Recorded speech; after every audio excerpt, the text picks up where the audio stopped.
Uh, how's everybody doing? Well, uh, a lot to say, yeah? I wanted these glasses look good. Do they look good? Okay. Uh, I mean, I'm wearing it, or wore it, because we're going to talk about Mercury in the eighth house of Scorpio, but more so the eighth house. Let me raise the volume here. I know I got a new microphone, so you should hear me pretty clearly. I know I can mumble sometimes. So, Mercury in Scorpio, or Mercury in the eighth house. Now, I should say just the eighth house, because the eighth house and the sign of Scorpio are two different things. Yes, the house belongs to the energy field of Scorpio. Yes, but the house has another side to the Pluto mystery than what we believe is the obvious. We don't know much about Pluto. It was discovered in 1930. That was yesterday. Not many people have written about Pluto. And it's still poorly understood. And that's going to cause the house and the sign of Scorpio to be equally complex.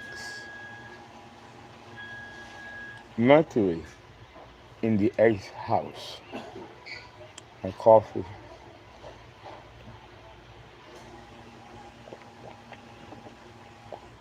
I know it's the middle of the afternoon, but I'm kind of that way,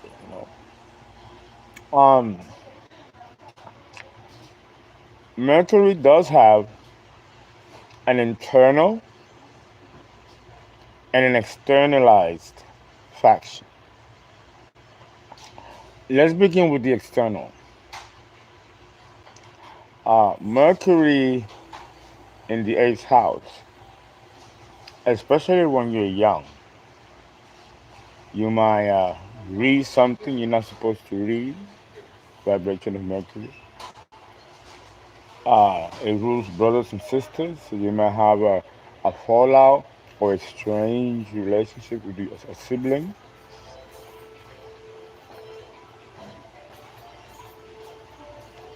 You could have a friend, an acquaintance, I would say, that is very different from you and the rest of your peers and could be cosmic.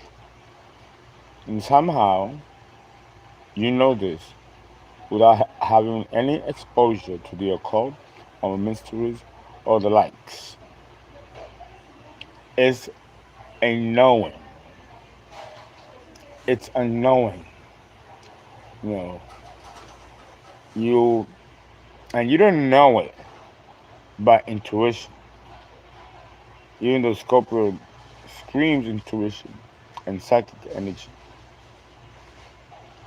This psychic energy comes across as electric currents, and it might cause a person slight headaches because they are perceiving the truth spiritually, but in a mental processing capacity. And many get close in merging the two, only to break apart again. The destructive nature of Scorpio. So it's a feeling behind words. Someone may talk to you, and you hear the words, you listen to the words, what he's telling you, but you sense a vibratory energy that's not mental, but almost limbic fluid. That's the remnants of the spiritual soul behind those words. Words carry the vibration of God, don't forget. It says, first there was the Word, and then the Word became God. So understand how powerful Mercury, this type of knowledge, is in the eighth house. God knows what other mysteries you're going to be exposed to in a way that you're going to have to learn to homogenize it into your mental and spiritual bodies if you're familiar with it. Okay? That's one. Another external faction is that it exposes you to graphic images, murders, chop there, like brutal murders. Like the movie from the 1970s, Gloria. You all don't know this movie, but the little boy who witnessed a mass murder. And throughout the movie, they were trying to catch him and kill him because he took a secret book that belonged to the biggest mafias in downtown New York. Fascinating movie. That's also Mercury in the eighth house of Scorpio. Exposed to secret information, sensitive information, enough to get you killed. Mercury in Scorpio in the eighth house.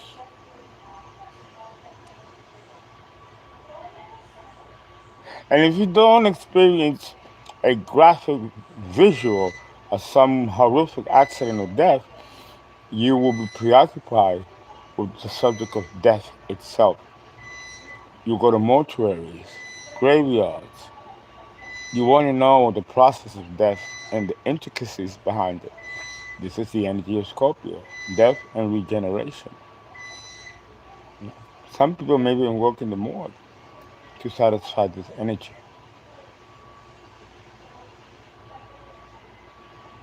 A preoccupation with death also is possible with Mercury in the eighth house. Now, let's go. I mean, there's tons of examples. I just gave you three. The internalized faction of Mercury in the eighth house takes a different turn here.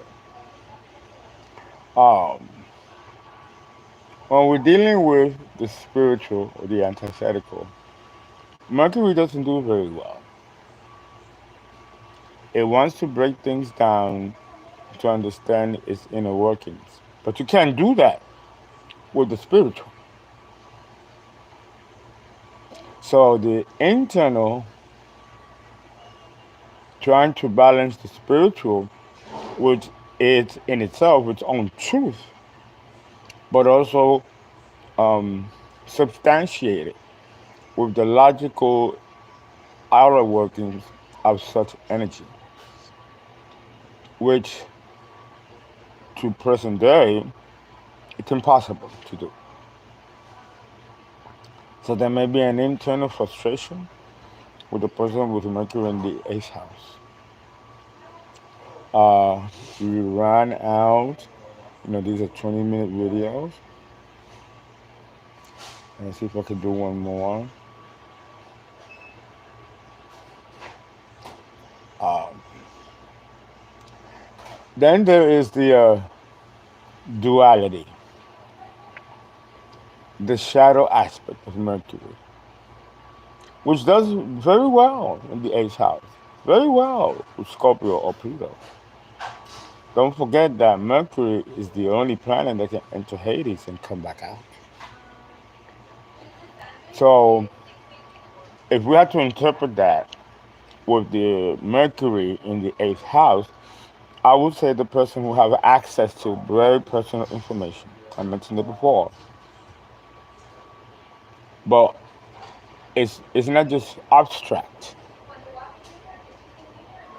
It's actual manifested energy that can be transacted. There is another faction of Mercury in the eighth house. Guys, please donate. Please give. Cash App. You know my name, Fernando FERNA number five and Dio. Or you can hit my picture and it'll pop up. Or ZELLE. And you can use this number for ZELLE. It's 281 Join my Patreon page and I know a few others that I gotta remember. But join the Patreon page where you get specific content.